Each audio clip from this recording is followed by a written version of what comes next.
Good afternoon, everyone. Welcome to the Vulnerability Index Service Prioritization Decision Assistance Tool training, also known as VI-SPDAT. Today, we have the pleasure of welcoming the Human Services Campus, Medina Dixon and Andrea Havens. Thank you for joining us. I'm going to hand it over to them so that they could do some introductions. Yes, thank you, Michelle. Thank you so much for having us. She already introduce us. I am Dina Dixon from the Human Services Campus. We're going to be going over the Coordinated Entry 101 diversion VI-SPDAT training. I just did a diversion training. So we'll get into it.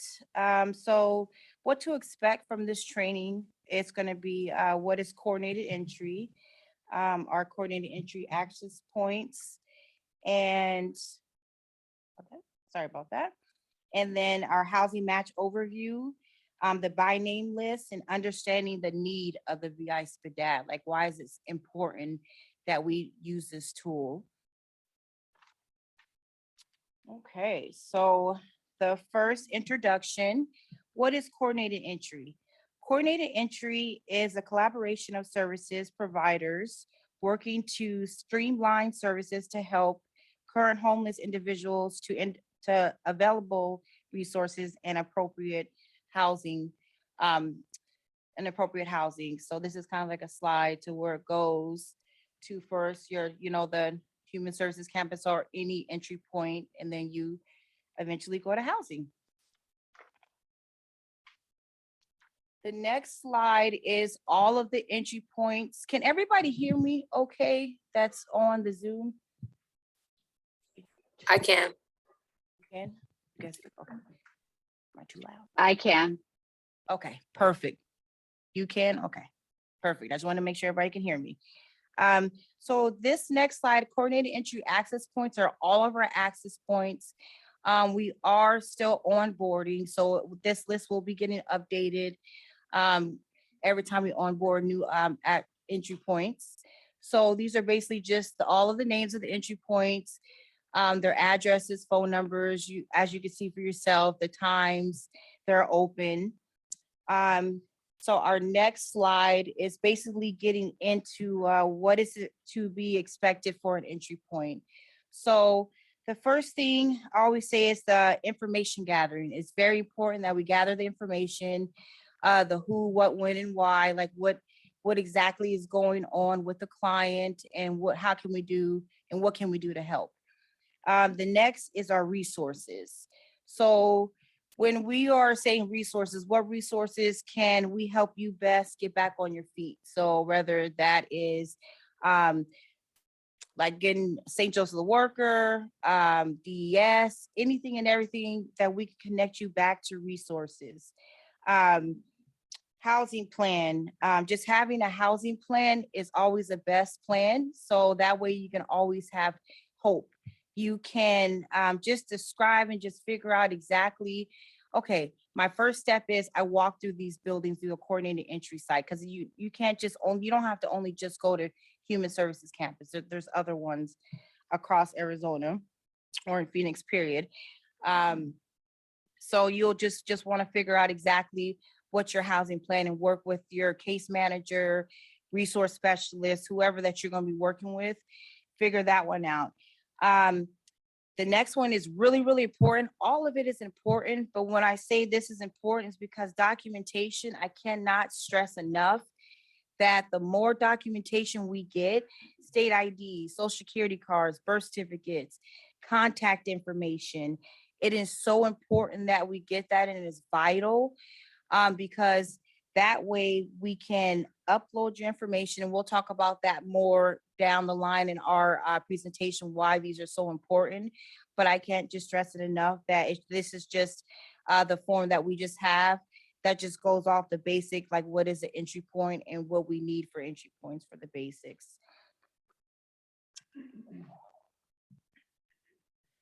So we have at the Human Services Campus, we have the housing match team. And the purpose of the housing match team is to coordinate care. So the housing match team stays in contact with all of the housing providers, with all of the service providers. And that also maintains eligibility criteria and housing program vacancies, prioritize, match, and refer. So with all of that, that's housing match team is going to collaborate with the housing providers as well as the service providers. It lets us know the client needs. It lets us know what's the most appropriate intervention. And the housing match team also uses the by name list. So with the by name list, it's community prioritized housing list is composed of everyone that, and this is these points right here. A lot of people get those confused, so I'm glad that it's broken down right here. So the by name list has people who have used shelter within the last 7 days, have a safe entry within the last 7 days. So that means have been in contact with a coordinated entry provider and they've documented that, or they've had engagement with an outreach team, with any outreach staff within the last 30 days. So those are the ways that people get on the by name list. It's important for people to stay engaged with their service providers. That's how they maintain that place on the by name list. Prioritization. So we don't have enough housing resources for everyone, so that's why we prioritize. And showing this. So the prioritization is disabling conditions and long-term homeless. So those are the two top priorities that people, that's who's basically at the top of the by name list. We use the HUD definition of chronic homelessness and length of latest episode of homelessness to prioritize who's referred first to the limited resources that we have. Understanding the needs. So we came up with some data just over the last few years, just so you could see the number of housing referrals that comes out of coordinated entry versus who we have that's chronically homeless on the by name list. So this just shows a period of years from 2018 all the way to current. And as you could see, just in 2022, so far, we've had 142 housing referrals. However, on the by name list, there's 1,917. So this just shows that there is a great need. Absolutely. And we're just going to get into any questions before we get further. Does anybody have any questions before we get to the next slide? John in the chat said, will we be certified to perform VI-SPDATs for our clients? John, which agency are you with? I can't see which agency he's with. Southwest Behavioral and Health Services. What's the name of your agency? Southwest Behavioral and Health Services.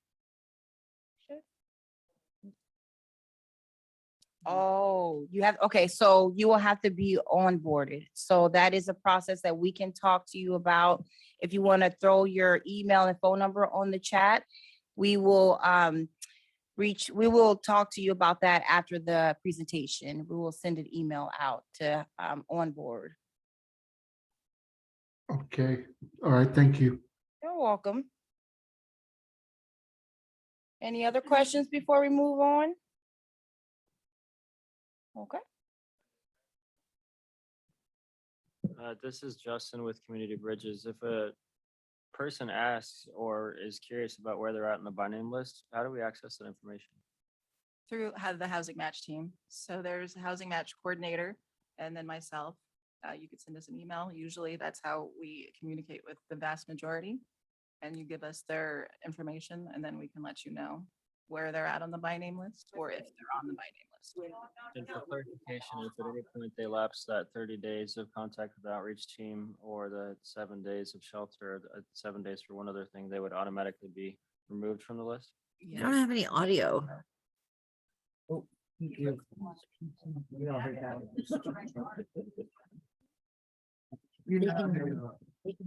doesn't have audio? Or can you not?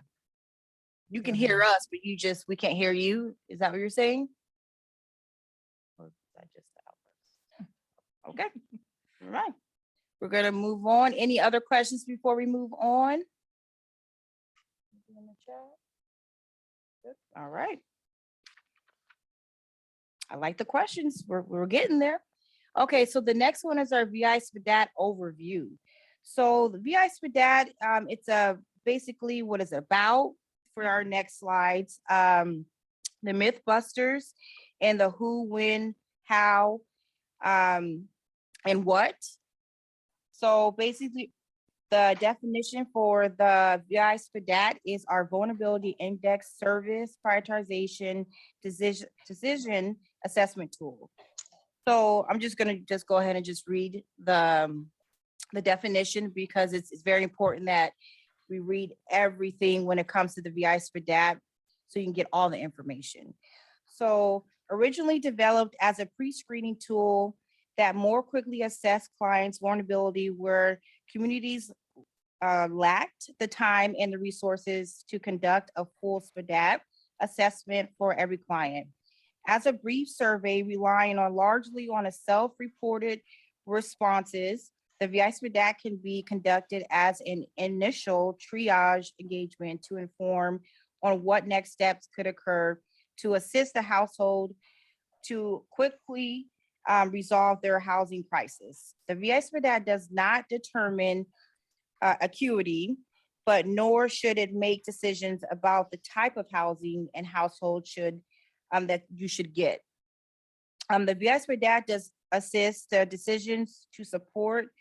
So basically, like it does prove the decisions for you to like support the different answers that you are asking, but at the same time, it is limited resources. So you do want to keep in mind that the VI-SPDAT is not a tool that you're going to get housing right away. It's an assessment tool that we do use. And it's very important that we do use it just to see where you're at in your homelessness and also get a background of your homelessness as well. So the VI-SPDAT with the discussion for, so the VI-SPDAT assists with discussions and making. So the VI-SPDAT does not make decisions. It helps inform decisions.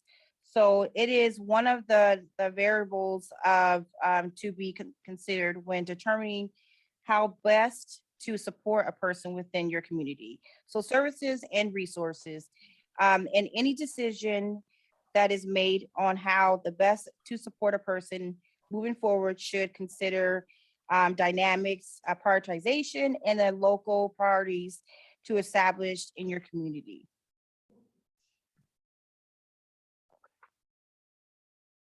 So VI-SPDAT, let's get the record straight. The SPDAT is a triage or pre-screen tool. Acuity cannot be determined by self-report alone. If you want to go deeper in assessing needs and developing support plans for those needs, as well as better understanding the strengths of the person you're engaging. The VI-SPDAT does not make decisions such as program eligibility for any specific housing resource as just one method of gaining insights into the participant's housing and support realities. The triage tool informs decisions.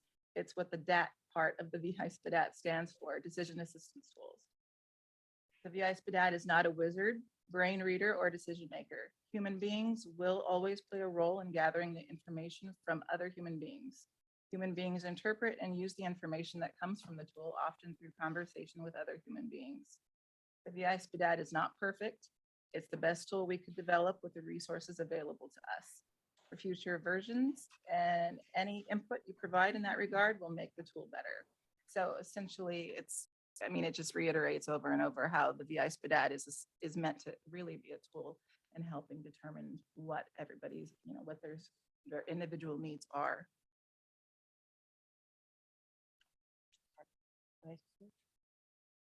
Did you read that? The VI-SPDAT does not identify eligibility to any particular program, nor does it make decisions about who should be matched with a particular housing resource or intervention.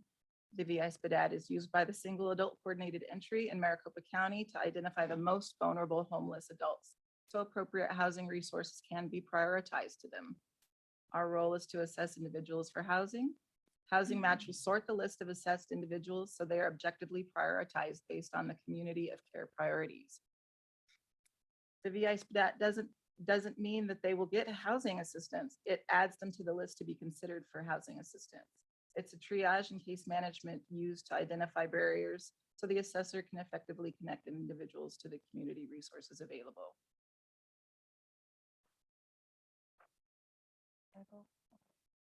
Okay, so the next one is who should deliver the VI-SPDAT. So this is really important. I'm just going off of me being at the Welcome Center, working as our triage facility. So any entry point can deliver the VI-SPDAT. That's in a proper setting. Of course, it is a lot of information, so it's personal. So you want to be in a one-on-one area with just you and you and the client. So the VI-SPDAT should only be delivered by people that are authorized within the community to complete the tool for the purpose of their coordinated entry, and access points. The VI-SPDAT includes self-reports, therefore it must be recognized that ensuring that the service supports non-judgmental and trauma-informed engagement. So I'm going to really read that again, being non-judgmental. So you cannot sit across a client and just like prejudge that client. I cannot tell you how like stressful that I really make that, because it's not okay. And not only that, you're not helping that client trying to get their housing or any services connected. So you got to really make sure you're not prejudging anyone with your situation. Don't go off and say, oh, I've been there in that place before. Like, it's not about you. It's about the client. It's about to help the client the best way we can. So let's try to just remember that when we are doing that. The next step is ongoing training and education to best practices and theories of the homelessness and working with vulnerable persons. This includes, but is not limited to, race equity, housing first, harm reduction strategies, stages of changes, motivational interviewing, trauma-informed care, and so when you're doing when you're doing a VI-SPDAT, you want to think about all of these different topics that we did just discuss. Just not, just making sure you're not prejudging for the race, prejudging for when you're completing the VI-SPDAT, saying they have a story that's similar to your story.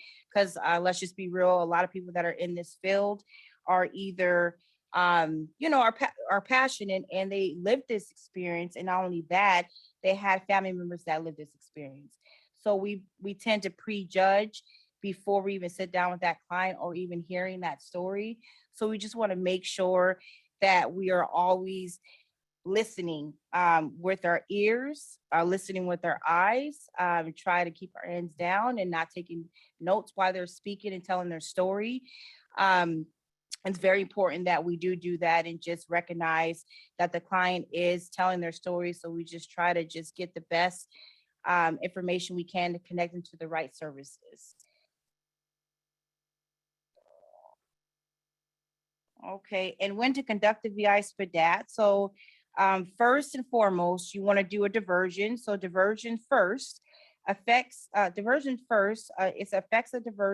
and rapid resolution of housing crisis should be attempted prior to using the VI-SPDAT. If it's our recommendation that the VI-SPDAT only be used when we're not able to divert a client. And diversion, we did a training like last week for a diversion. Diversion means you're going to be diverting the client out of homelessness, in other words. Just a quick debrief of that.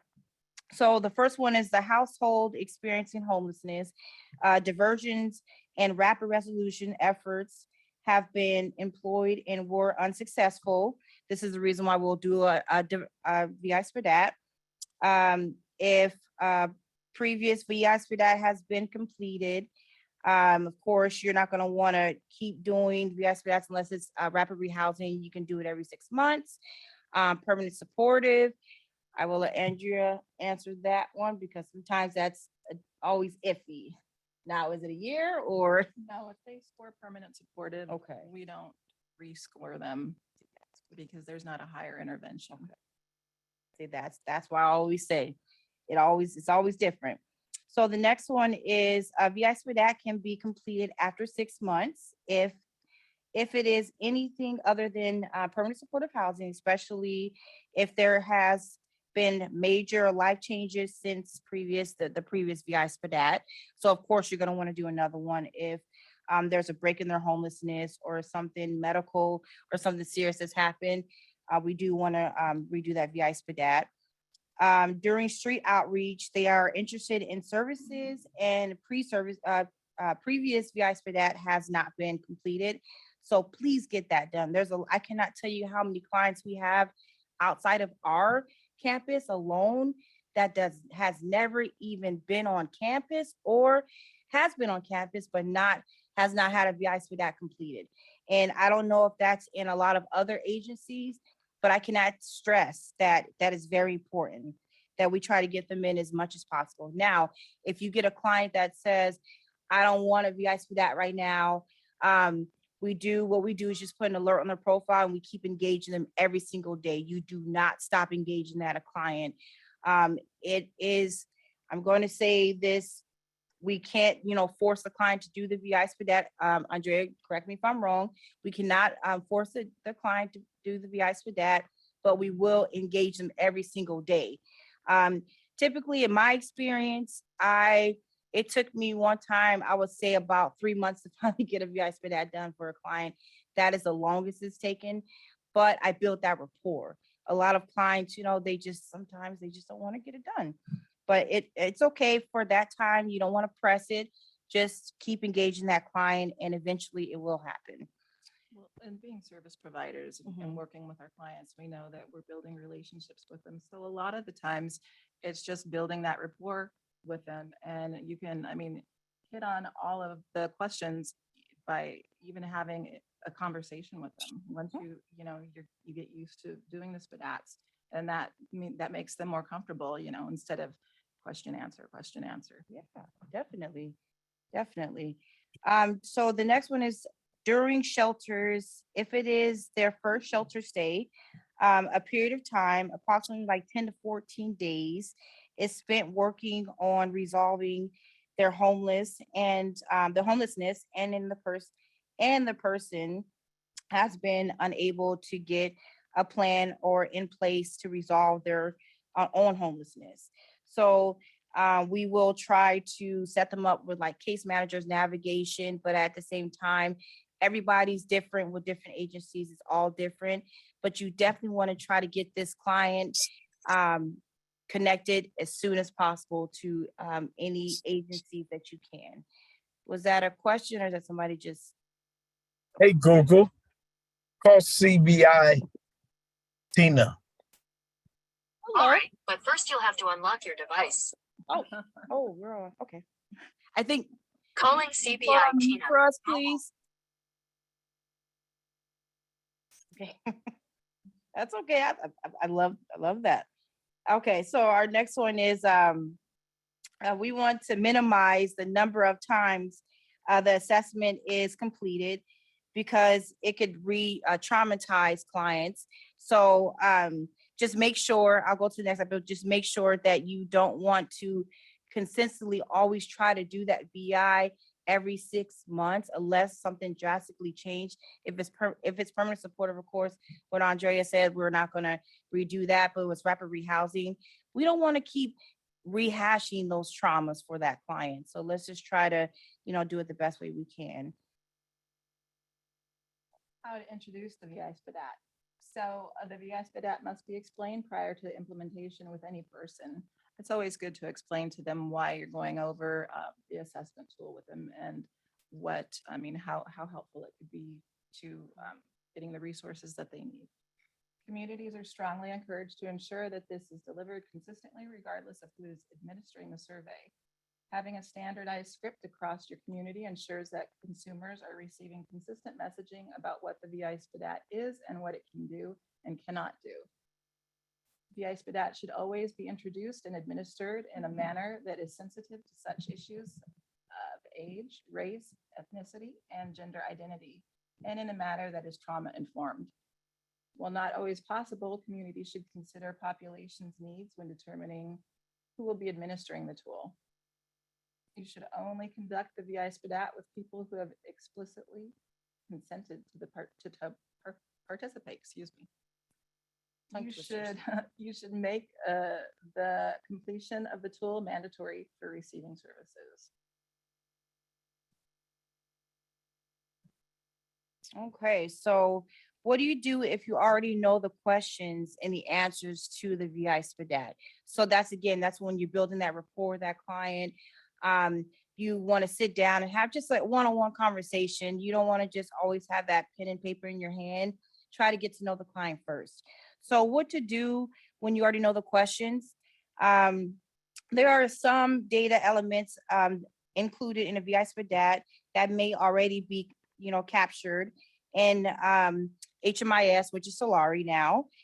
For example, answers to questions within the administration section, length of stay of homelessness may already be known through initial Solari data.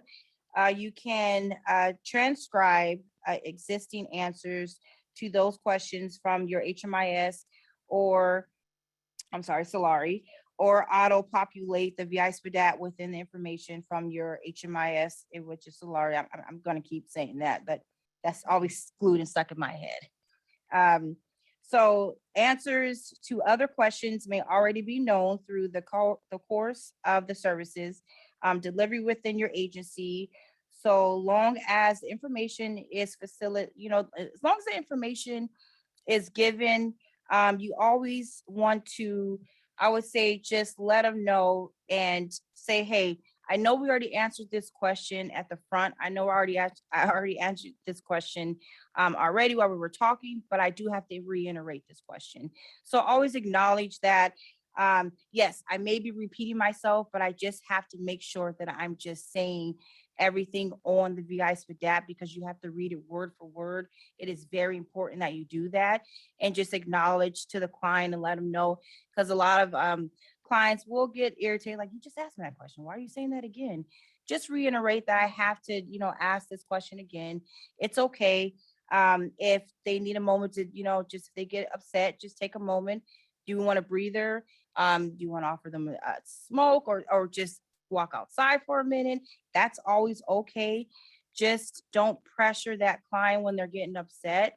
I always want to just reiterate that and really make sure that everybody knows it's okay to stop. Just take your time. All that, like we said in the beginning, this is self-reported. So this is all off the client. So we just want to make sure that client is always comfortable and that can trust us to, answer these questions and they don't get too upset with us when we repeat the questions. Do you want to add anything before? Well, just when we're saying what happens if you already know the answer, also want to add in there, just be sure that it's factual. Yes. Definitely. And that you're letting the client know that you're filling in that piece for them as well. Correct.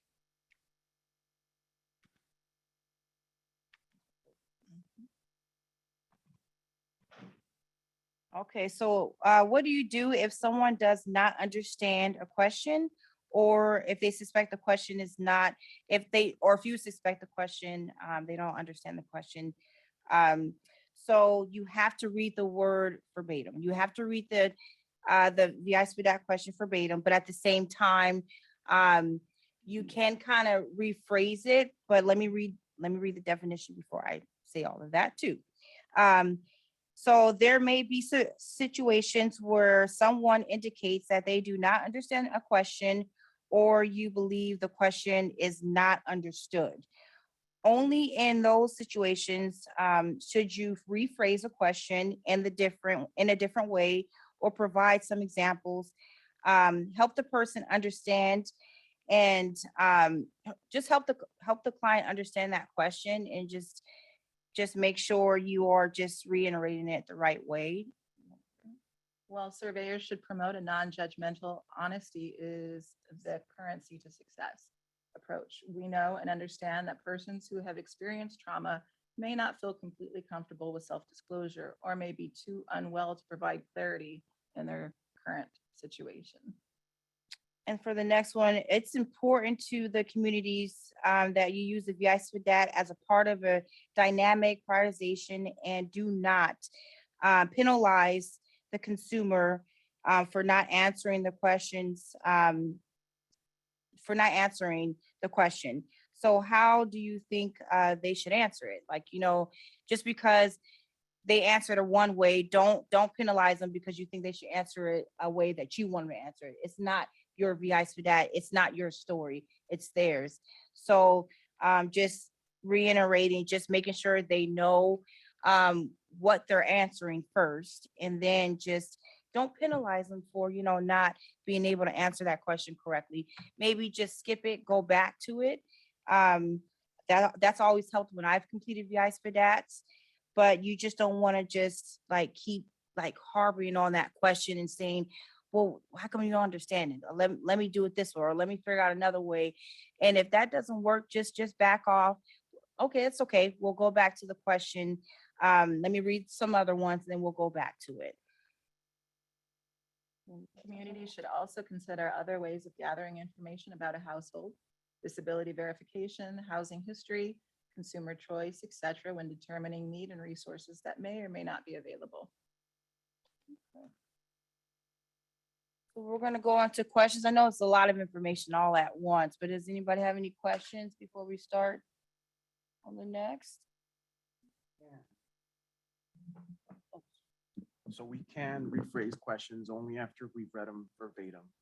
And we can auto-populate or populate the answers to the questions we know, but only after notifying the client, right? That's not considered any foul play of any kind when, filling this out, right? Yes. Okay. Yes. So the first question, yes, you can rephrase it if they don't understand, but you also want to reiterate that question before you answer it. You always want to say, just for example, how long have you been homeless for? I know they just answered that question. It was 2 years, but I'm going to say this question. I know you already just answered this question, but I have to ask you again. How long have you been homeless for?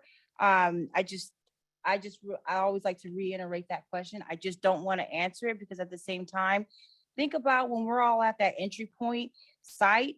Sometimes you're in a lobby full of different clients, staff members. They don't like clients don't really like to answer a lot of questions when there's a lot of people and they feeling pressured, and you're already walking into a situation where it's a lot going on. So I like to always reiterate things when I go back one-on-one. So yes, I always repeat myself and I apologize. I just say, I'm sorry. I have to say this again, but I just want to make sure that we get this answered correctly. Does anybody have any other questions before we Yeah, move on? there's one question in the chat from Tracy.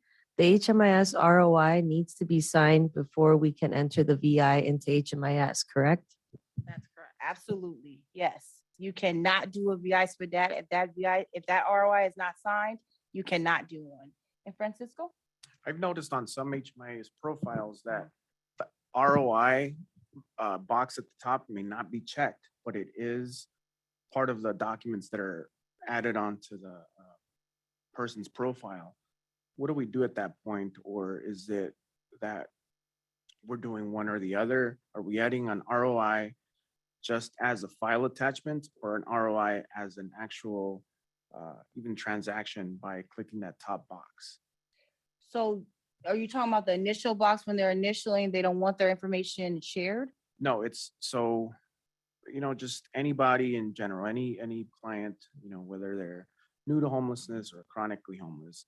I've noticed that the ROI box isn't checked, but there's one or two or several ROIs in the file attachments. And so, Oh, you're talking about on Solari, the profile where you're supposed to put like uploaded. right, there's an Yeah. actual, almost like a service transaction Yes. when you check that box, and then alarms a year later to have a new one. Some of them will have an ROI for every year, but Mhm. not that box checked. What do we do at that point? Do we just add one as a file attachment? If we notice that the latest one is over a year old, or do we add one through the prompts of checking that box? So we should go into that service and add it. But at the same time, if it's not your entry, if it's not your actual agency, you would want to reach out to the agency and just say, hey, just in the future, send an email. Make sure you are completing the profiles correctly by putting the ROI and marking that box, just so we know. There's a lot of times you can reach out to myself, or you can reach out to HMIS and let them know that this is not happening. And a lot of times they will reach out to that agency and let them know as well. But it has to be done. As a part of maintenance on that, I guess, I've noticed it after I've finished with the client and they're no longer there, but I do see an ROI that's up to date. Not the box isn't checked. It's not through that prompt or through that service. Instead of reaching out to that other agency, can we just take that other agency's or the latest ROI, right? And then just add it through that box, or do we just complete a brand new ROI with the client? No, you don't have to complete a brand new one, and We can just use yeah, the you one could off their just- file attachments and add Yeah. it as a Well, service. what's recommended by Solari with the ROI is that if you're enrolling a client in your agency, we want to get that HMIS ROI uploaded. If they're enrolling in your agency, like no matter what, even if they have an existing one, that way it's like shared across, even though there's a list of providers on there too. I would suggest putting a ticket, and because someone in the chat said that they're not allowed to contact other agencies about their documents.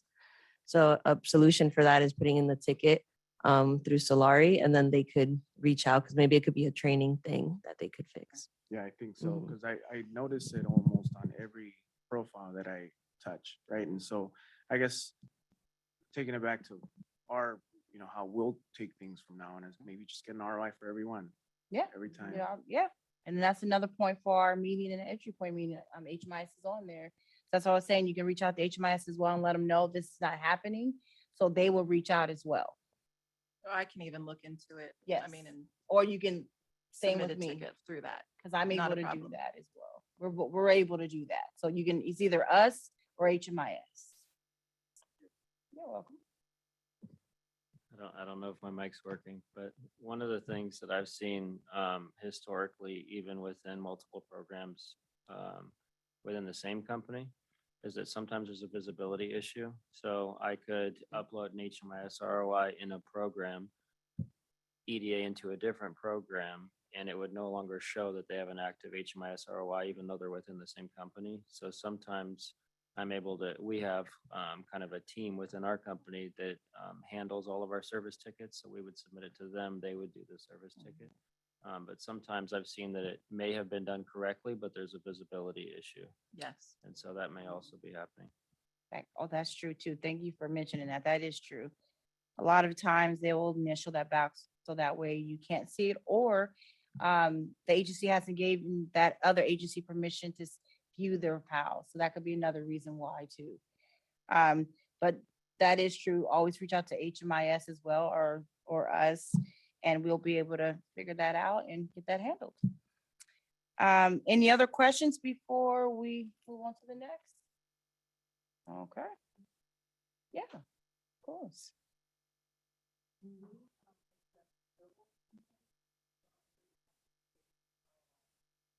Always written hours from what I know. You can never, it can't be like, because if it's verbal, I mean, what happens if they say they never, or like a client never says, oh, I don't remember signing that. Like it should always be a written ROI. Now, if your agency doesn't have one, they definitely should, but I would talk to your agency about that, and HMIS, that will be Solari and your agency. But I would always recommend to get a written ROI. That is always important, to always get everything in writing. For the information to be input into HMIS, you have Mhm. to have that signed ROI. Mhm.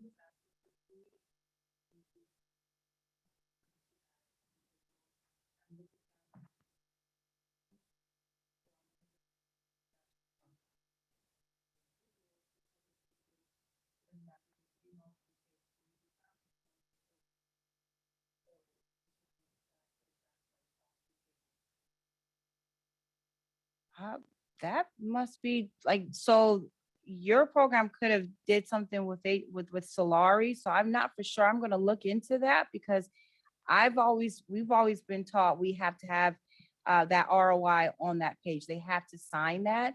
But because you're working with families, so that's something totally different. But I still would think you have to have a written ROI. But I'm gonna come back to that question. You want to write that down? Because I want to find that out. Do you want to? With that verbal consent, what information are you inputting that into your system? Yeah. Okay.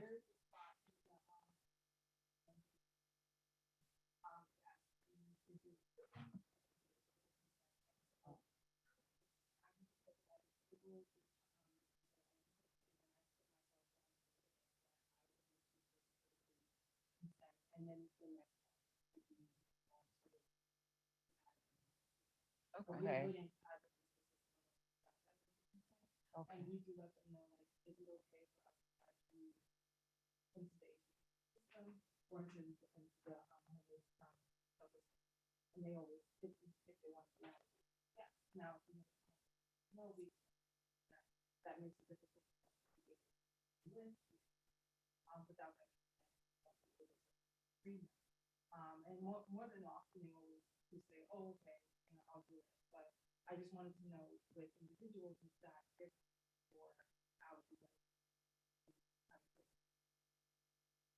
It is different for us.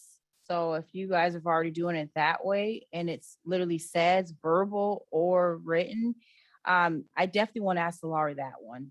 I want to, yeah, it could be within your project. So you probably set it up with Solari a different way. So that's why it's different, because you said you are working with families. So a lot of times they can't come down. So it could be a whole different process for you guys. But I still want to find that out because I want to know that on my end as well, just in general, because we're doing this training. Mhm, When you guys do get that answer, could you let us know? for 'Cause sure. I know that within our agency, we had some different protocols put into place, especially when COVID was rampant.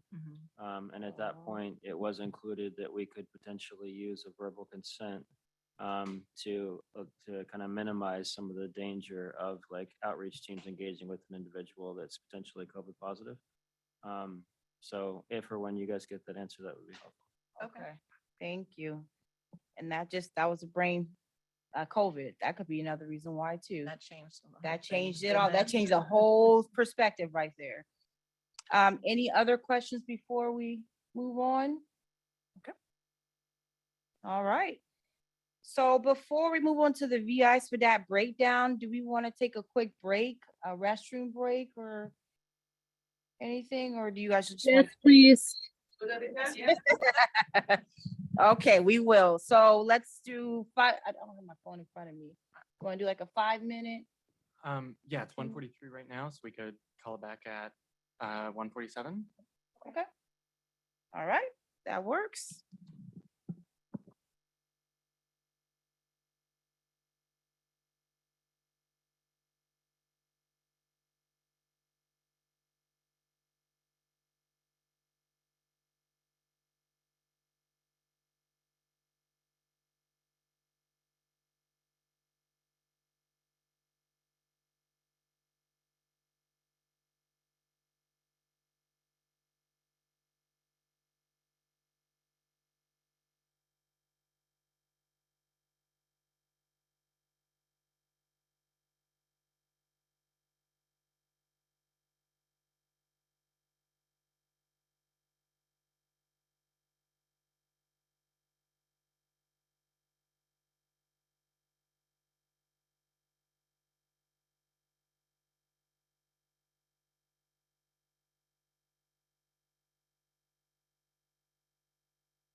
All right, so we are back. So we are now going to be doing the breakdown of the VI-SPDAT. So with the breakdown of the VI-SPDAT, it entails the type of SPDATs, the release of information, the universal data elements, which is the UDE. That's the acronym for that. Structures of the VI-SPDAT, the domain components. We're going to go through the script, the VI-SPDAT questions, calculating the recommendations, and we'll get to that because we don't calculate them. We don't anymore, human services. HMIS we'll input it and HMIS does that. So we'll get into that and then we'll do follow-up questions.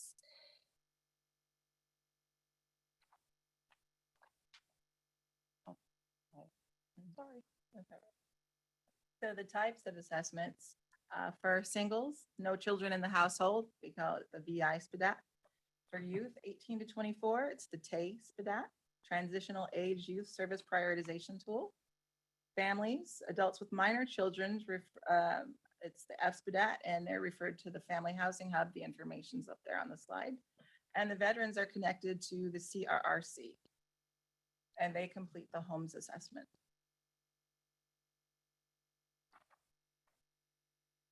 And then this is the famous topic of the day, the ROI. So this is pretty much the link that you can click on to get the ROI.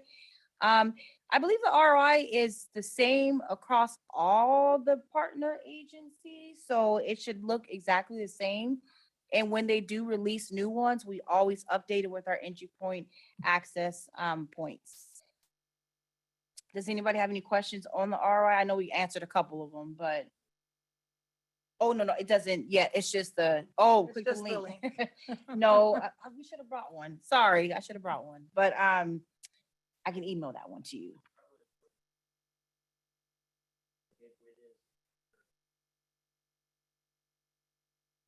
Maricopa County, yes, correct. That is correct. Okay, so getting into the profiles, the UDE.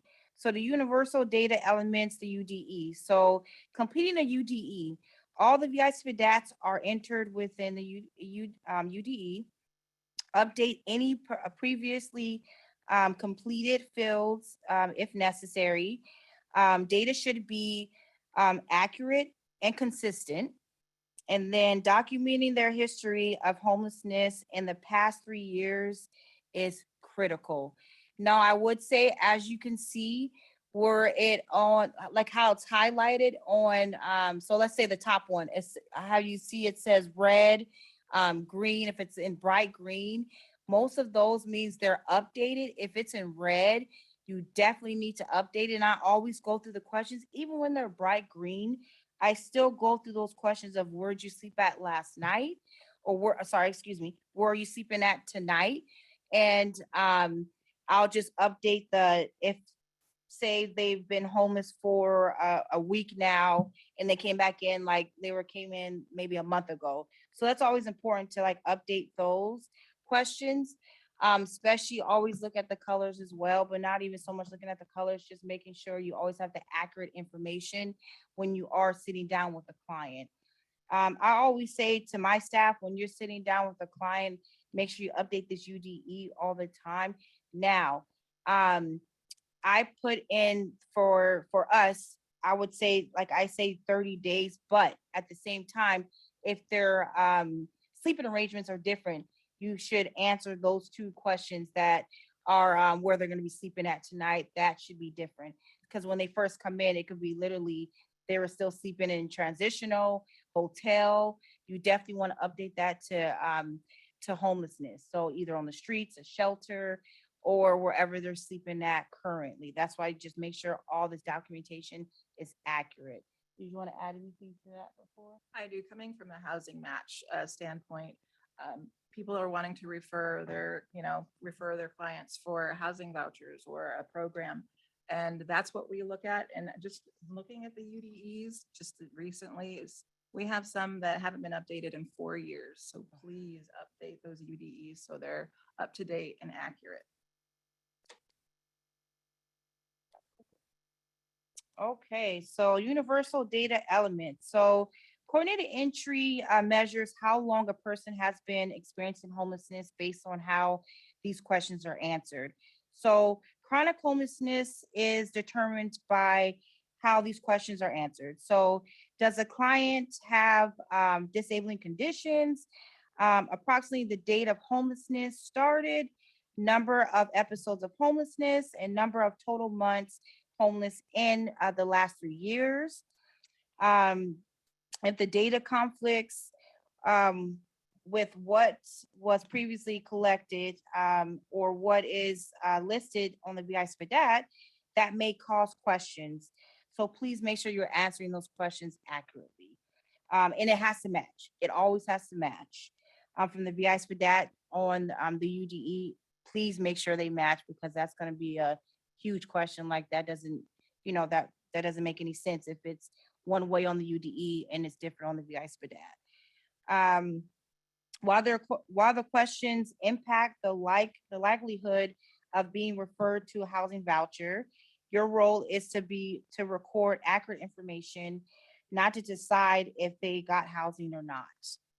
It's just, we have to just have our role is just to collect the information. We can't let them know like, hey, you got this housing or you're going to get in a couple of days. And if you change the date of homelessness, please document, provide documentation as to why it was changed. Very important. Thank you. Thank you for reminding me about that. Definitely put in an assessment note. I know everything was different on everybody else's HMIS, but please, if you do change that, put in an assessment note why you changed that. That is very important. Thank you for reminding me for that one. The VI-SPDAT is just one opportunity to increase our understanding of needs. The VI-SPDAT is one part of several pieces of information that will likely be necessary for having a comprehensive understanding on how best to serve, prioritize, and match an individual or family to available programs and supports. Some of the other pieces of information you may find helpful include the following: type of homelessness, length of time experiencing homelessness, military service history and nature of discharge, whether or not they have health insurance, accommodations that may be necessary as a result of a particular disability, history of domestic, intimate partner and or gender-based violence, especially safety considerations presently and for future housing matching services, income and employment, barriers to housing, existing service connections, any other information that will inform you whether the individual or family is eligible for specific types of housing and support services in your community. Now the structures of the VI-SPDAT. Now we're getting into the nitty gritty. So the domains and the components. So the VI-SPDAT is organized into 27 questions across 4 domains. So this is the first domain. VI-SPDAT domains: A, so it's history of housing, B, risk, C, socializing and daily functions, D, wellness. So this assessment is meant to cover the varieties of potential barriers to housing. The structures of the VI-SPDAT. Okay, just want to make sure I did that right. Okay, the structures of the VI-SPDAT. The SPDAT is organized into 50 components and across the 4 VI-SPDAT domains. Excuse me, let me see if I can see that on here. My eyes are bad. So the VI-SPDAT domain and history of housing. So the history of housing and the homelessness. VI-SPDAT, the other VI-SPDAT domain for the SPDAT components. The risk of harm to self or others, involvement of high risk and or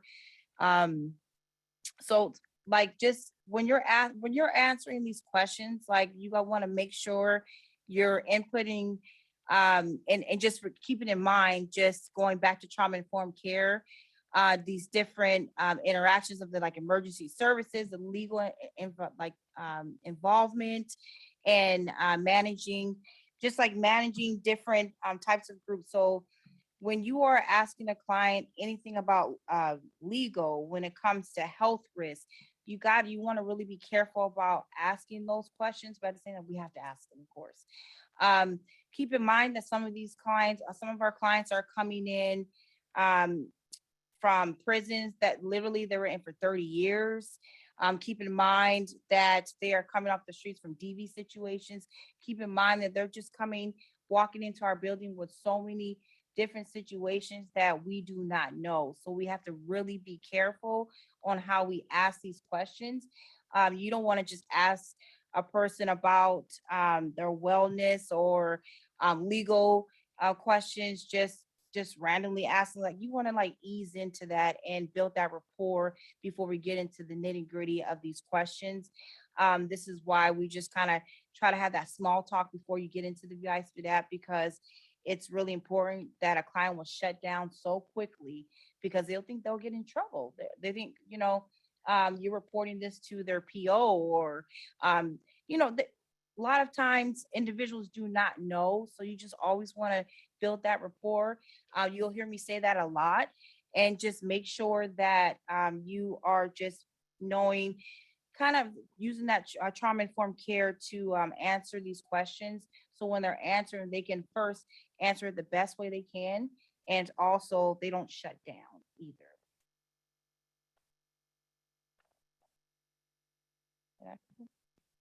Did it go? Oh, okay, no.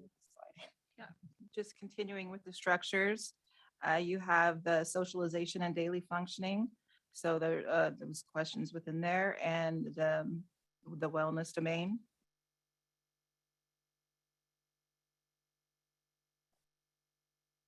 Okay. Structures of the VI-SPDAT. Types of questions to expect. All questions result in yes, no, refused, or one-word answers. Some questions are linked, others are standalone, important for identifying recommendations. Every question must be asked and a response recorded, even if it is refused. Individuals may always opt out. Those some of the tips. Many clients answer in a narrative form, so be polite and let the clients explain themselves in a manner they prefer, but try to minimize getting off topic. Redirect and use motivational interviewing, allowing clients a reasonable opportunity to vent if needed, and maintaining a welcoming attitude, increasing the likelihood of their answers are honest and complete. And so that's, again, when I mentioned a lot of the times, just when you're doing the SPDAT almost in a conversational format, but also using the motivational interviewing to stay on task and not get too far off topic.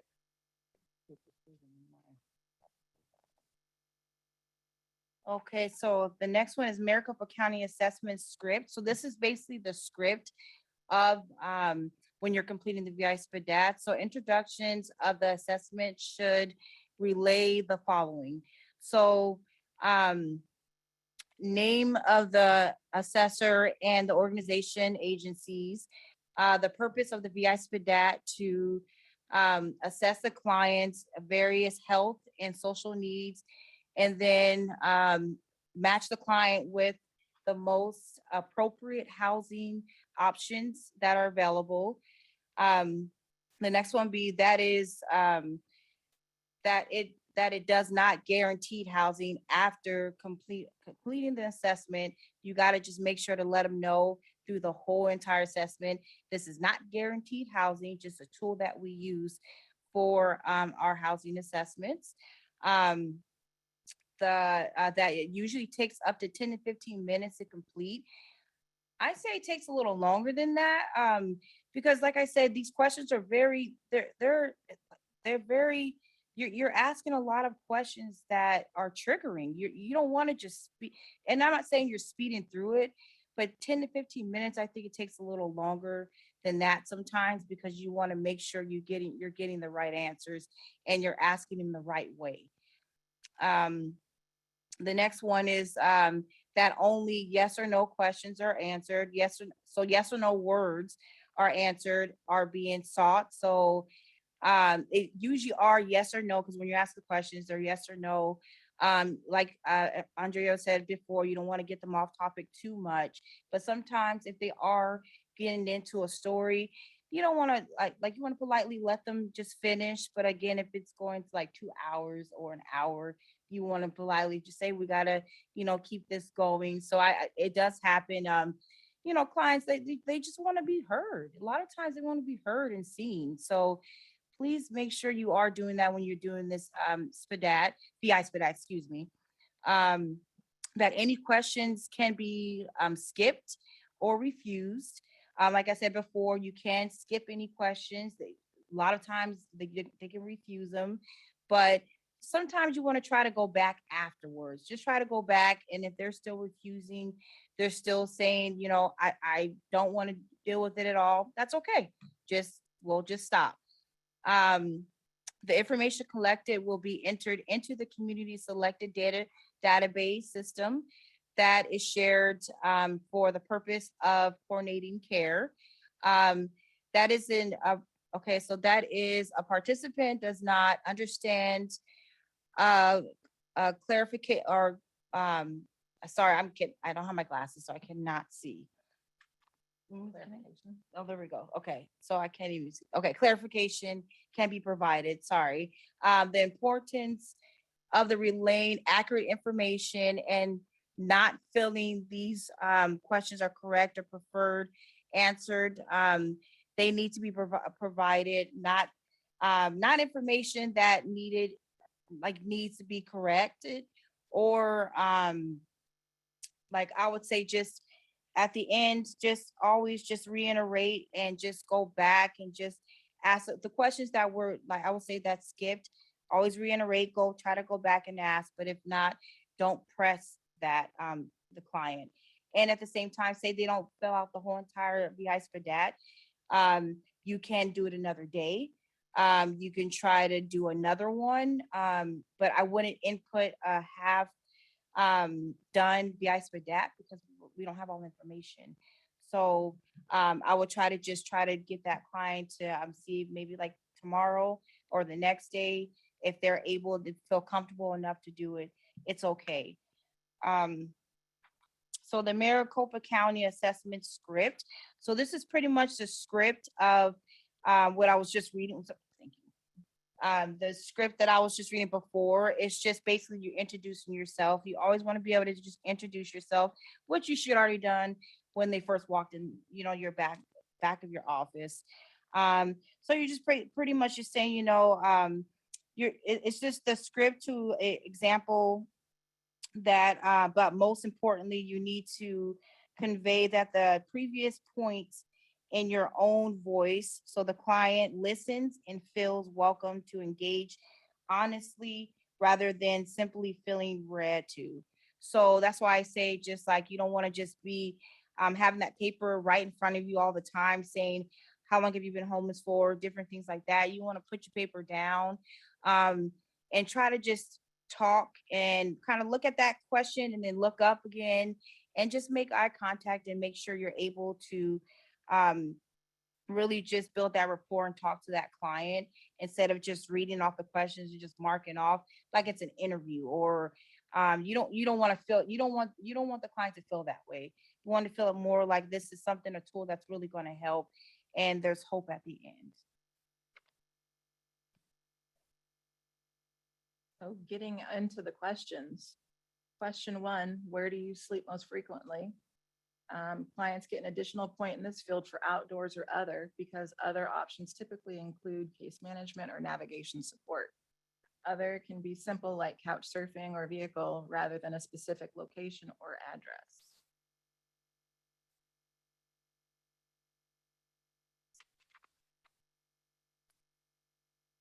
Within question 1, where do you sleep most frequently? Or where did you sleep last night or most nights of the week? Defined for Maricopa County. It gives you some examples: shelters, outdoors, transitional housing, and then of course the other category. Okay, so the domain A for history of housing. So the permanent stable housing has 2 components: permanent housing that is temporary and stable housing that is reliable. So question 2 is not the same as okay, question 2 is not the same as asking as how long have you been homeless for and experiencing homelessness. So read the questions literally. Question 3 is asking how many episodes of homelessness they have had outside of the shelter. It may be easier to measure breaks in their homelessness, such as 7 or more days with family or friends, or the hotel, or 90 days or more days in an inn. So if you're bringing this down, you just want to make sure that it's not, so definition of HUD, you want to just make sure that you're asking the accurate questions, and not at the same time, it seems like it's going to be the same question, but it's not the same question.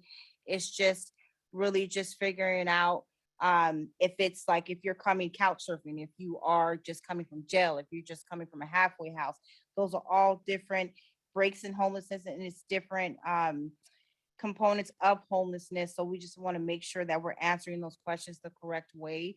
And I know it's always like, it's sometimes you just don't, it's confusing. It gets really confusing. So we just want to make sure we touch on those bases. Did you want to add anything? No, that? just to Okay. reiterate the breaks in homelessness, 7 or more days if they're staying with friends or Yeah. family, and 90 days, at least 90 days in an institutional setting such as hospital, substance abuse facility, halfway houses, jail. So I know that those are things that we have to remind people frequently. So just those breaks in homelessness. Now, I do have one question that always comes up. So everybody's asks this question. So if they're staying in a transitional facility or halfway house, if they were homeless before that, does that are you considered being, so is that considered being homeless? Like if you stayed in a halfway house or transitional, and then before that you were homeless? A lot of times, case managers, a lot of staff members will say, if you were homeless before that, then that means that you can still consider that being homeless. Now, I'm going to ask that question to Housing. Is that true, or would you say that's still like that's not a break in your homelessness? You're still housed, being transitional or halfway, even before the transitional. So if you stayed in the streets or in a shelter before you went to transitional, we get that question all the time. And a lot of people say that it's okay. So if you were homeless before then, that it's considered still being homeless. So I always say no, but I just want to bring that up because we get that questions a lot at the Welcome Center. So let me share my understanding and then tell me whether or not that's right. My understanding would be as we set up here, it'd be the length of time in that situation. So if it is institutional setting or those kind of transitional housing situations, it would depend on the length of time. So if it was a jail Right. setting, if it was 78 days Mhm. in jail, then that would not break their period of homelessness. But if it was 90 or above in any of those situations, then I would say, yes, that would break their period of homelessness and they would be homeless as of the day that they left that facility. Yes. Absolutely. Mhm. Yes. That's exactly how I wanted to answer. Thank you for And then that. another thing I wanted to add to, if somebody is about to be exited from like a halfway house or one of those facilities, and it's 14 days prior to them being exited, and they'll become homeless, then you could conduct the VI-SPDAT. But it has to be 14 days before they are discharged. So does that apply to the 7 or more days with friends or family? So if they were couch surfing 8 days, then it starts over again there. Unfortunately, yes. Definition of HUD, yes. Okay, so the next domain, so risk of harm.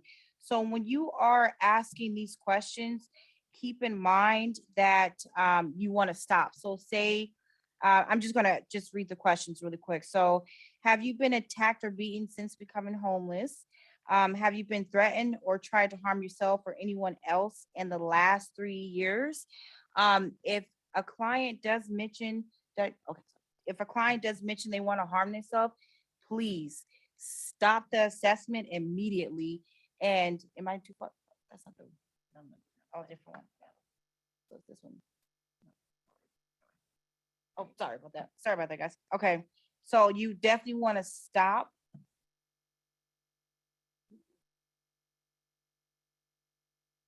do something. Did we get ahead of How did we ourselves? skip? Yeah. Uh-oh. Just kidding. We're gonna go back really quick. Sorry about that. We're getting ahead of Okay. ourselves. Go Question ahead. 4.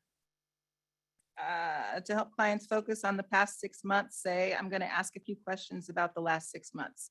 So 6 months prior. It was for 6 months.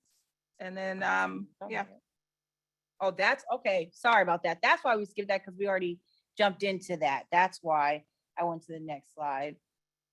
But yes, so to continue with this one, for harming yourself, please stop the VI-SPDAT immediately if a client does state that, yes, I am having thoughts, or I try to harm myself or someone else. We have to stop that VI-SPDAT.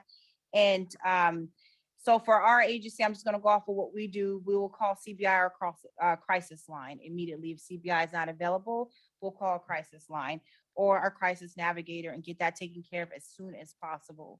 I cannot stress that enough. You just don't keep going. Just like they say, you just don't read this like it's just a questionnaire. You have to make sure you're really hearing what you're reading, so that way you can make sure you are in tune with that client, and you're making sure that when you're answering these questions, you're being sensitive. You are being I know right now we're wearing our mask, and if you are far enough, I would say just making sure that you kind of interact with the client, and this is for whoever's like comfortable, but if you're in that enough distance, kind of pull down your mask a little bit so they can see your face expressions, and you can really be in tuned and see, especially answering these questions are so important that you can hide anything over your mask. So I want to make sure when I'm looking at you and I'm asking you these questions, I mean, you can easily be like, well, in your head, you're saying yes, but you can have that quickly no. So you just want to make sure that you're paying attention when you're asking these type of questions, because it's very important. And when you sought out help before the client harms herself or himself or anyone else.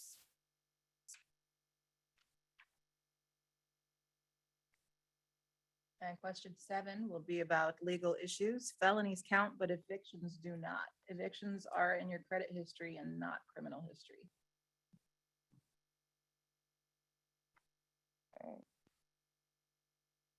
So the risk of exploitation. So the next question is, oh, okay, sorry, I thought I read this. Okay, so does anyone force or trick you to do things you really don't want to do? Do you ever do things that may be considered risky, like exchange sex for money, run drugs for someone, have unprotected sex with somebody you really don't know, share needles, anything like that? And then also when they are answering that question, you want to keep in mind if you want to offer resources, especially for sex trafficking right now, because that is really big. So if we are having that, we have the phone number right here. If a client is experiencing that, you want to be able to, when I conduct a VI-SPDAT and this is happening, I stop right then and there. I call this number, and then we try to interact with that client if they are fleeing a sex trafficker or anything in that area, like a DV situation. I want to make sure I am paying attention to that and making sure we are handling that situation before we move forward. Because you don't want to just cross over and just go to the next question without handling this situation first.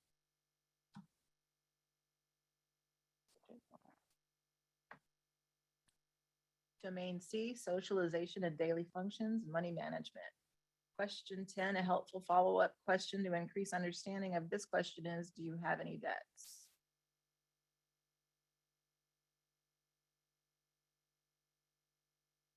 Okay, so the next one is socialization and daily functions, meaningful daily activities. This question is so important to me because when you are experiencing homelessness, there is something that clients can have that can bring them joy and fulfillment. So when you ask this question, do you have any planned activities other than just surviving that brings you happiness or fulfillment? Really take that question in. So examples, that can include reading, that can include listening to music, that can include just walking around looking at artwork, that can include just saying good morning, that can include anything. So just making sure that when you ask that question, it's not just this question just doesn't identify clients who are not doing anything that maintains their, mental health through spiritual, social, you just want to make sure, like, it doesn't have to be like intelligence, like if I'm writing poetry or paragraphs for like stories, doesn't have to be things like that, or emotional or fulfillment. It could be anything that brings you joy, not what you think can bring them joy. It's whatever brings the client joy.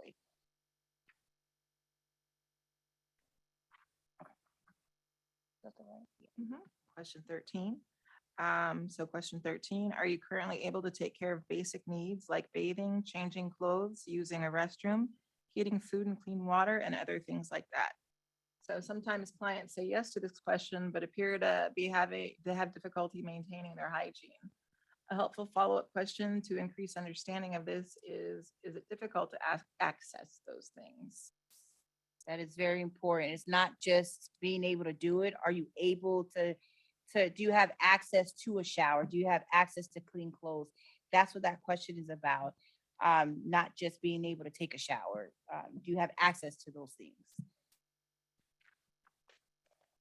The next one for socialization and daily functions for social relationships. So, is your current homelessness in any way caused by a relationship that broke down, or unhealthy and abusive relationship, and or a family or friend caused you to become homeless or evicted? So when I ask this question, it's like usually a lot of clients are thinking about it. They're like, well, kind of what does that mean? So you kind of want to go into those questions. It's pretty self-explanatory, but at the same time, I just reiterate after I read the question, just saying, has anybody in this category, friends, family members, caused you at all for like the reason why you are in this building today, the reason why you were evicted?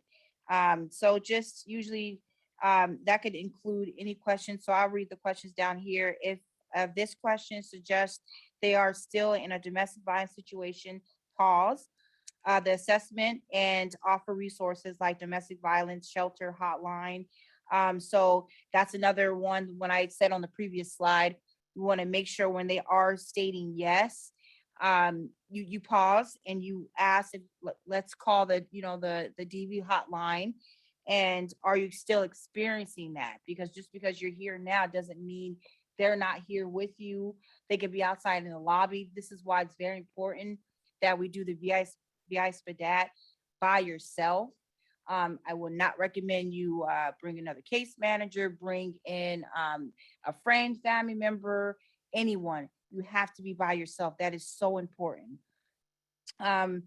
Considering coordinating with other staffs if the abuser is nearby, the client's physical safety is at risk. So that's why I was just saying, like, if that client could be outside in the lobby, just remember that and just quickly act on that. So they're not getting any like inklings while they're in the lobby, like, okay, are they telling on me right now? What's going on? Because we've had those situations before. So you want to act like everything is normal and just act like you're just doing your daily work, but just make sure you act on that very quickly, especially if that user is on his way, or she's on her way, or he's on her way down the campus, or already on campus in the lobby. Domain D, wellness and physical health. So questions 15 through 20. Question 15, have you ever had to leave an apartment, shelter program, or other place you were staying because of your physical health? This is not initially understood. An example is an illness that causes a loss of job and eventually eviction. Question 16, do you have any chronic health issues with your liver, kidneys, stomach, lungs, or heart? This includes any chronic health issues that impact their physical health. 17, if there was space available in a program that specifically assists people that live with HIV or AIDS, would you be of interest to you? This must be read literally. Emphasize the word specifically to increase understanding. Question 18, do you have any physical disabilities that would limit the type of housing you could access? Or would it make it harder to live independently because you need help? If not understood, you can ask if they have difficulty climbing stairs. 19, when you're sick or not feeling well, do you avoid getting help? If they say they never get sick, ask what would they do if they did get sick? Great question. And then just going back, picking back off to that question where they're asking if the HIV question. So it's basically asking if you do have HIV, because a lot of clients, when you read that question, oh yeah, I can stay in a shelter, HIV shelter. I'm cool with that. So that's not what we're meaning by that question. So just make sure when they say yes, they understand what you mean when you're reading that question. I just can't emphasize that enough. So the next one is wellness and substance use. So question 21, this question is about issues in the past that caused homelessness rather than current issues. Current issues, excuse me. Client who indicated previously substance abuse sometimes answers the question no, believing it would be disqualifying to say yes. So I'll get into that one in a second.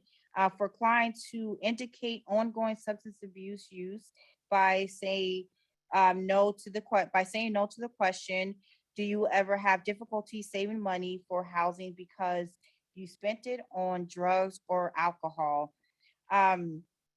This is why I say it's really important that this is why I go back to the 10 to 15 minutes, because these are the questions that you really need to go back to and ask. A lot of clients, like I said, this is prejudgment. They're going to answer these questions if they don't feel comfortable and they feel like this is not going to help them enough. A lot of individuals will just answer no, yes, I don't want to. I'm, literally they're sitting in front of you falling asleep, but at the same time, you want them to admit that yes, I want to speak to CBI or speak to someone to get help with drug use. So you just want to make sure you are taking your time when you're reading these VI-SPDAT questions, because like I said, it can really hinder a lot of things if we don't get the right information all at once. Because I'm going to say this really quick. A lot of our clients come back the next day saying, I didn't answer this question right, that question right, because I thought I was going to get in trouble.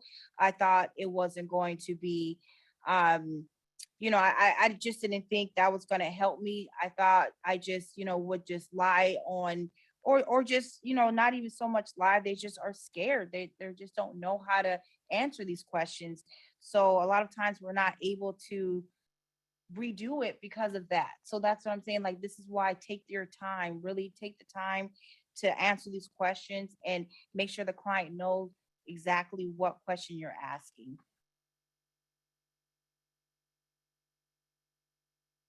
Mental health. So question 23, have you ever had trouble maintaining your housing or been kicked out of an apartment, shelter program, or other place you were staying in because of? And then it has the A, B, and C. A mental health issue or concern, a past head injury, a learning disability, developmental disability, and or another impairment. So question 23B, this would include a brain injury and could impact their housing because they have difficulty understanding or remembering things. Question 23C, learning disabilities could impact their housing because they have difficulty understanding things like notices from a landlord. Clients who indicate mental health issues sometimes answer this question no, believing that it would be disqualifying to say yes.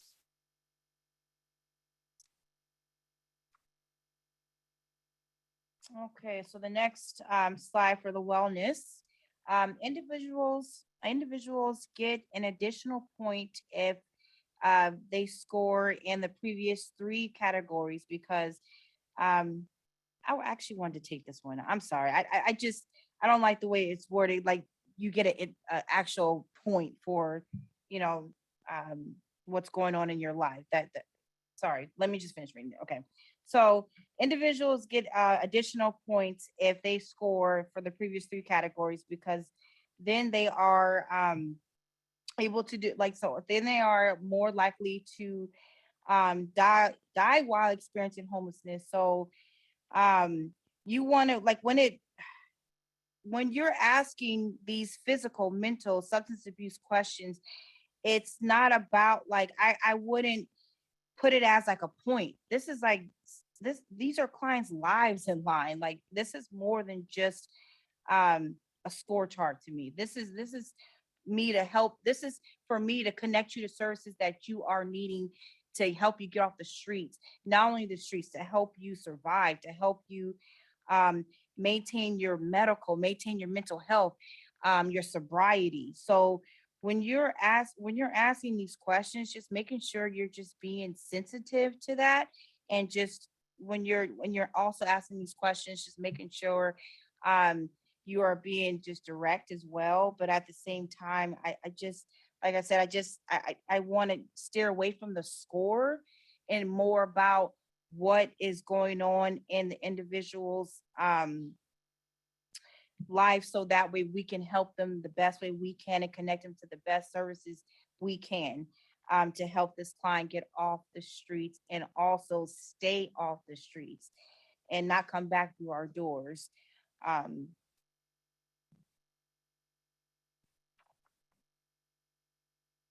Questions 25 and 26. 25 is an example of why someone might not be taking medication prescribed to them, include loss or theft, lack of insurance, no income to pay for medications, or choosing not to take them.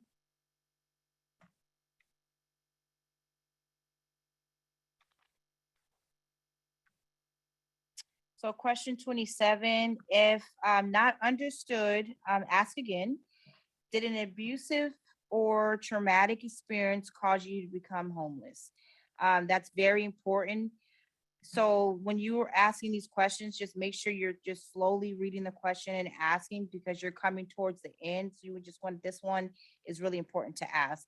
Once this question is answered, you can reassure the client that the assessment is over, so they know the sensitive questions are done and the hard work is over, and now you're going to begin, you know, the beginning of your life. Like this is where you're going to get connected. This is where we're going to try to help you to get off the streets and, you know, become just to get connected to all the services that you need and be able to successfully help you the best way we can.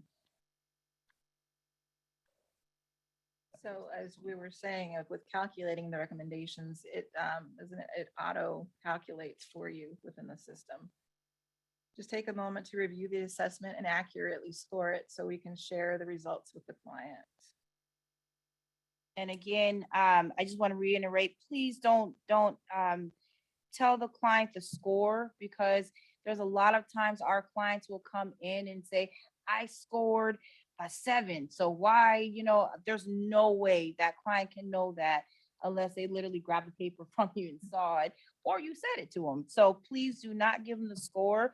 Always say what you're recommended for, because if you pick and choose, I mean, if you're saying this is for housing, that's all individuals are going to hear. This is housing. You did the VI-SPDAT. They're going to come back the next day. All right, where's my housing? Where's my voucher? I scored this, so I'm ready. I'm ready to go. Are you going to pay for it? What's going on? So just always reiterate that it's a recommendation. It is not anything more than a recommendation to see where you're at in your homelessness and to help you get out of your homelessness and to get you connected to the by name list. So in calculating the recommendations, 0 to 3, general assistance. Based on this assessment, it's unlikely you'd receive housing assistance through this process. Then let's talk about other resources you can use to get housing ready. 4 to 7, rapid rehousing. Based on this assessment, if you're offered housing assistance, it would likely be rapid rehousing, but that's not a guarantee. So let's talk about other services to help you get housing ready. If they ask, rapid rehousing is help with rent for 1 to 12 months, depending on the situation and the voucher. And 8 to 17 is permanent supportive housing. Based on this assessment, if you're offered housing assistance, it would likely be permanent supportive housing, but that is not guaranteed. So let's talk about other services to help you get housing ready. If they ask, PSH is longer term assistance depending on the situation and voucher.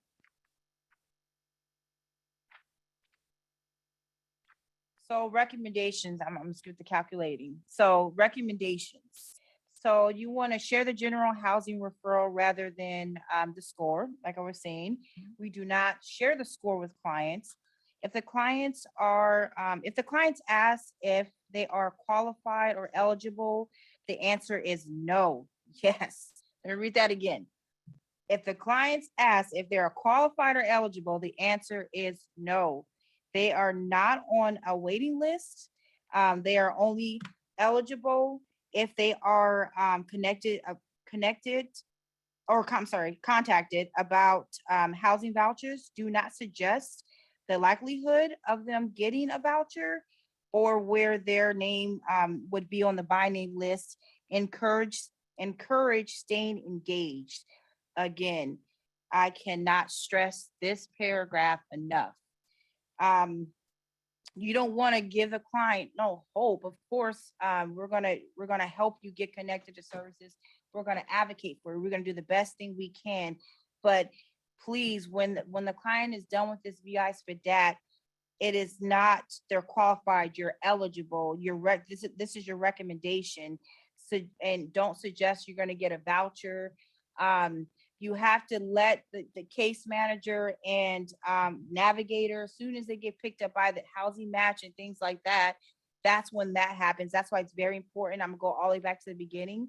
You get that contact information, you get them prepared for housing. So you have their state ID, social security cards, birth certificates, reward letters, anything and everything you can think of, case manager's information, contact information, emergency contact information, anything and everything you can think of to help them move towards their housing. Definitely do that. But when you're done, just please reiterate. And I know we do this a lot, but again, you're only going to hear what you want to hear sometimes. So when you're done with that voucher or the VI-SPDAT, they're going to think, okay, I'm going to get a voucher. So kind of stay away from those words. I can't stress that enough. Just always say recommendation.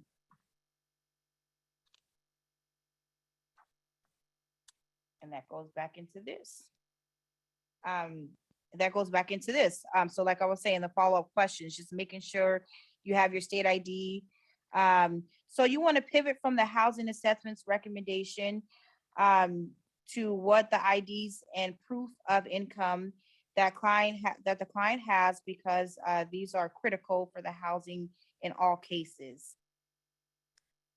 Documenting IDs in these housing documents increases the chance they will be referred to a housing program. Also, then you can refer them to income or ID. So referrals as appropriate, and to other housing assistance programs like move-in assistance if they do have income. Emphasize that the assessment is no guarantee of housing assistance and that the client should focus on getting IDs, income, finding a place that they can afford, because that is most likely the path back into housing.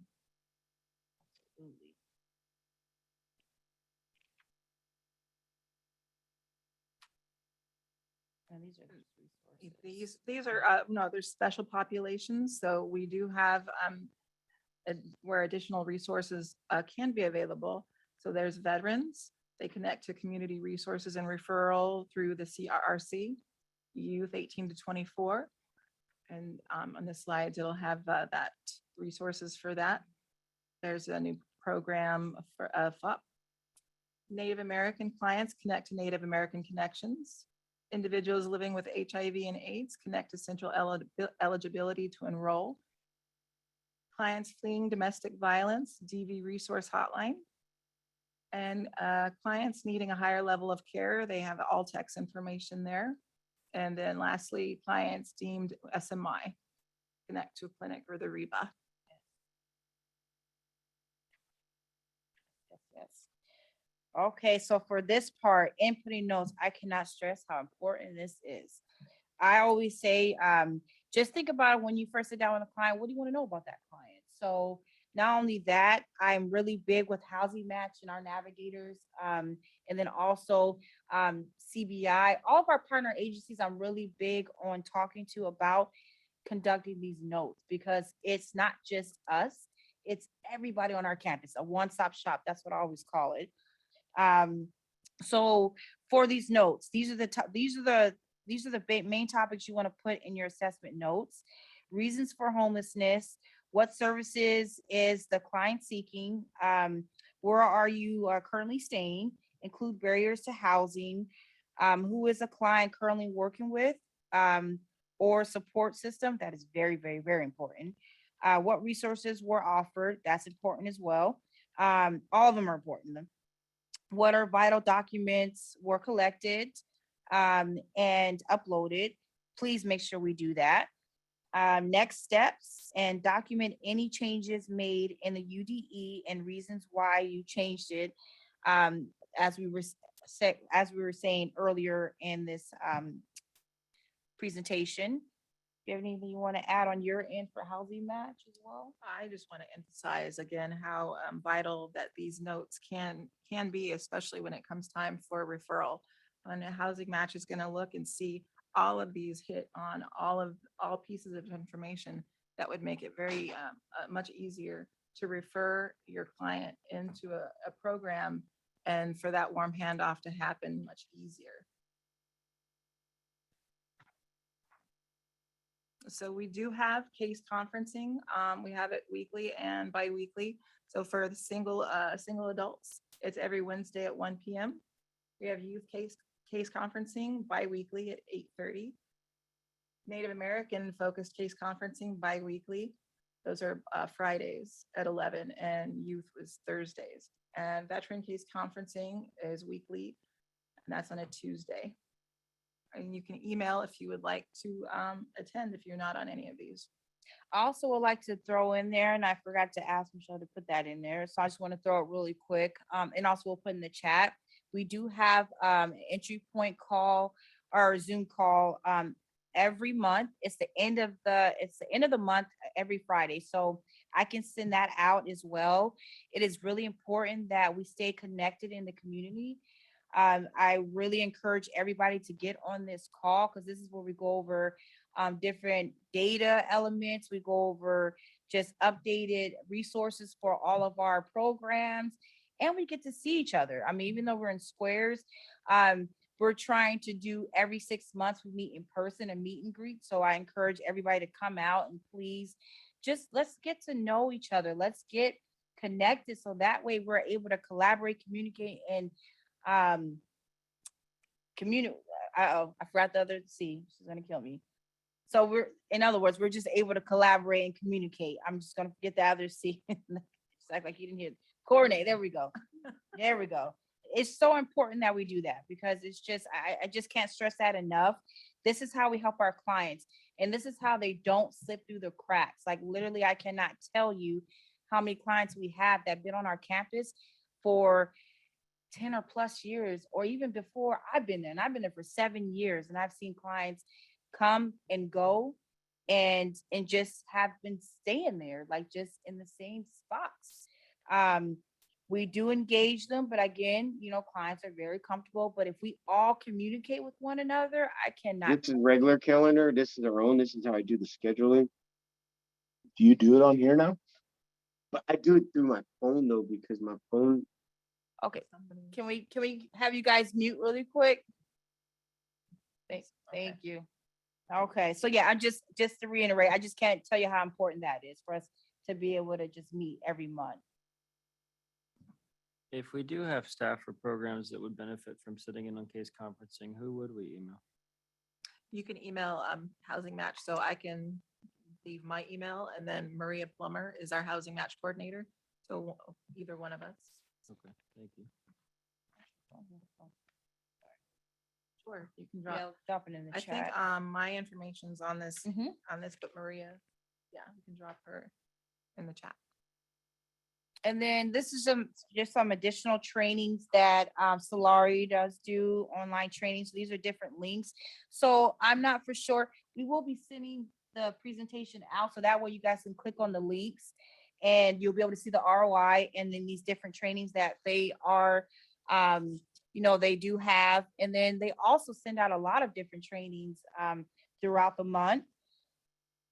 And like I said, just reiterating, we'll put everything in the chat for our information. So that way, you guys want to get on those conferences and also the entry point call at the end of the month. And we are here for questions. Any questions? Yes.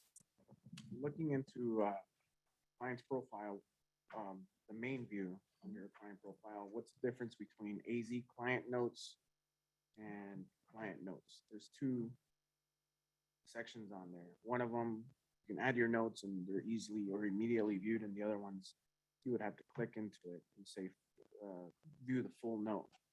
Which one do we, on HMIS?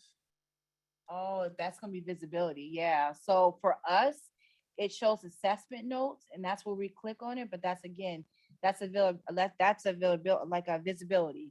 So we have to, I can easily coordinate and we can coordinate with each other and see if we're able to see each other's notes. That's another barrier that we do have. We're not able to see each other's notes. Like we literally are saying the same things and doing the same things, but we don't know because we're all, we don't have the same visibility for everybody. So if we can get Solari to get us all access, or even our upper managements, we can kind of get in their ears and ask them about that.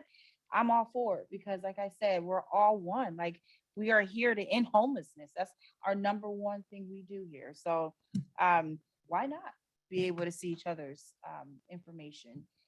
Is there any? There's a question in the chat.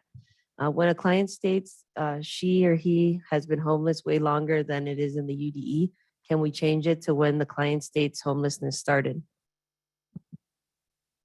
So the question is if the date of homelessness is, if it's that they're reporting that it's longer than what it states, at that point, you would have to have documentation as to if you're going to change it, it needs to be documented and have proof as to why it's being changed.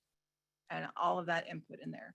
We had that recently where we had a date dating back 20 years ago, but previously the homeless date was just 5 years ago. So they had to provide documentation of all of those years. That's a lot, but I mean, it's worth it. It's worth it. Any other questions in the chat? Who can we contact to find out a client's place on the by name list? Housing match. Again, my email, Maria's email. Let me do this. Right here. Our emails and our phone number. I'm sorry, just kidding. Just our emails. But we'll put in the chat. I can put in the chat my phone number. And but the best way too is email as well. We literally see it every day and we'll answer those questions. That one is my office number, I believe. So I would recommend my cell phone because I'm not always in my office. So also just email me as well. And also Andrea as well. Is there any other questions before? Sylvia says, how often does the VI-SPDAT need to be completed? Oh. You wanna? So, so it needs to be completed after any instances of like, they're in a housing in a housing, like rapid rehousing, and they lose that. So that would need to be updated then. It can update, it can be updated if they're scoring for no intervention or in rapid, it can be done every 6 months. But if they score for PSH, you don't want to rescore them. That's the highest intervention. So in other words, if it's no intervention at this time or rapid rehousing, it's every 6 months. But like what Andre was saying, permanent supportive housing, you don't want to really mess with the VI-SPDAT, but you always want to update UDEs. I cannot stress that enough. That's the universal. I'm so used to saying UDE, so I got to find the breakdown of that. But you always want to update those profiles on HMIS because I cannot stress how important that is. And you put in notes why you're updating that. But if you have any other questions, like with VIs, you guys can always reach out to us. This is not a stop and go. Like, we're gonna always be available to everybody. And I really hope you guys can join the meetings that we were saying, the conferences and our entry point meetings at the end of the month, every Friday at the end of the month. Any other questions before? No, I just wanted to add, if the individual scored for permanent supportive housing, we don't want to touch it like Medina and Andrea said. But let's say they were housed already under permanent supportive housing, or it's a new housing crisis and they scored for PSH like 3 years ago, we want to redo it because it's a new housing crisis. So if it's a break in their homelessness, that's correct. Thank you, Michelle, for reminding that. Any other questions? You had talked about changing the homelessness date, and potentially that could require inputting documentation to support that. So like within our shelters, a lot of times we find that that other programs may have just put in the information incorrectly. At one point, is it at case conferencing that they would require that other documentation? Because like the way that we would train our staff is that we would, assuming that the information is recorded accurately, that we would change that homelessness state. But what you're saying is it could potentially require supporting documentation. At what point is that documentation required? We definitely ask that. Okay, Wanted to see what the change was. like a CHVL or what type of document? Yes. Okay. Got it. They're awesome questions, guys. I appreciate it. All the participation. Is there any other questions on the chat? All right. Well, you guys sat through with us and very patiently. I appreciate all you guys for joining our training, and I want to definitely see you guys' faces again. Like I said, just keep in contact. If you have any other questions, please feel free to always reach out to us. And then also, please join those meetings that we stated. I can't stress it enough that us staying in communication with one another, we can really help our clients out the best way we can. And also, if you want to see some other trainings or if you have any other questions, please put that in the chat or email us. If it's not even evented, we will figure it out and event it and do the training, because more information, the better. Again, I can't thank you guys enough for taking the time with us and spending these 2 hours and 30 minutes with us. Thank you again. Would you like to say anything, Cory? All right. Thank you very much. Thank you. Have a good afternoon.